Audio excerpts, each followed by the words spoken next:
మన ఆంధ్రప్రదేశ్ ప్రభుత్వంలో you know especially చంద్రగిరికి, అలాగే తిరుపతికి మీరు తీసుకురావాలనుకుంటున్న చేంజెస్ ఏమిటి? తిరుపతి ఒక అద్భుతమైన నగరం.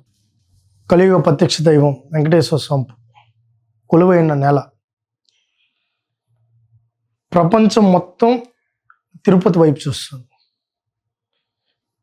అది కుగ్రామం నుంచి నగరం వరకు ఉంది. అది మహానగరంగా మారాలి, ఆధ్యాత్మిక నగరం అవ్వాలి,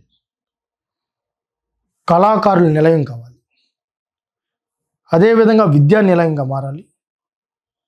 అలా మారాలంటే చంద్రబాబు నాయుడు గారు ఇప్పటికే దాని మీద కొద్ది పెద్ద అధ్యయనం చేశారు, ఇంప్లిమెంటేషన్ కూడా చేశారు.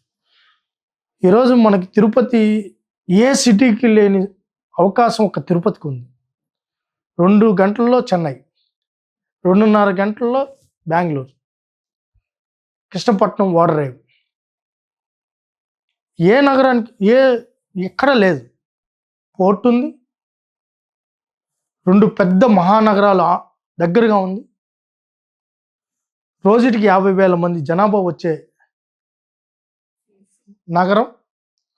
అక్కడ మనం ఏంటంటే ఇప్పుడు మారుతున్న సమాజంలో ఒక డిఫరెంట్ ఐడియాలతో ముందుకెళ్ళాలి. నగరం డెవలప్, ఒక మాస్టర్ ప్లాన్ రెడీ అవ్వాలి. ఇప్పటికే కొన్ని సీఎం గారి ఆలోచన అనుకుంటూ వెళ్తాం. ఒక పక్క నివాసం, ఒక పక్క ఏదైతే స్మార్ట్ సిటీ కింద మనం ఆల్రెడీ కొన్ని ప్రణాళికలు రచించాము. ఈరోజు రేణిగుంట పరిసర ప్రాంతాల్లో ఇప్పటికే మనకి కంపెనీస్ వచ్చాయి. ఐసర్ ఉంది, ఐఐటి ఉంది, 7 విశ్వవిద్యాలయాలు ఉన్నాయి. ఈరోజు ఉపాధి అవకాశాలు కల్పించుకుంటూనే ఇప్పుడు మొన్నే 28 ఎకరాలు స్పోర్ట్స్ విలేజ్ కూడా ల్యాండ్ కేటాయించడం జరిగింది. అక్కడ ఒక మంచి అట్మాస్ఫియర్ క్రియేట్ చేయాలి, స్పోర్ట్స్ అట్మాస్ఫియర్ రావాలి. ఈరోజు కళాకారులకు అది ప్రతిబింబంగా మారాలి. మీరు అమెరికా చూస్తే ఇంకా రిటైర్డ్ అయిపోయిన తర్వాత ఎక్కడ నివసించాలి అనుకున్నప్పుడు టాంపాన్ సెలెక్ట్ చేసుకుంటారు. ఈ రాష్ట్రం కాదు, ఈ దేశంలో చివరి రోజుల్లో ఎక్కడ నివసించాలి అనుకున్నప్పుడు అది తిరుపతి అయి ఉండాలి. ఒక ఆధ్యాత్మిక చింతనతో తిరుపతి ఉండాలి, ప్రశాంత వాతావరణం ఉండాలి, దాంతోపాటు పొల్యూషన్ లేని నగరంగా తయారు కావాలి. ఏ ప్రకృతి విపత్తు అక్కడికి దరిచేరకూడదు. 2 కోట్ల జనాభాని చేసే పరిస్థితి అక్కడ ఉండాలి. ఇటు బెంగళూరు, ఇటు చెన్నై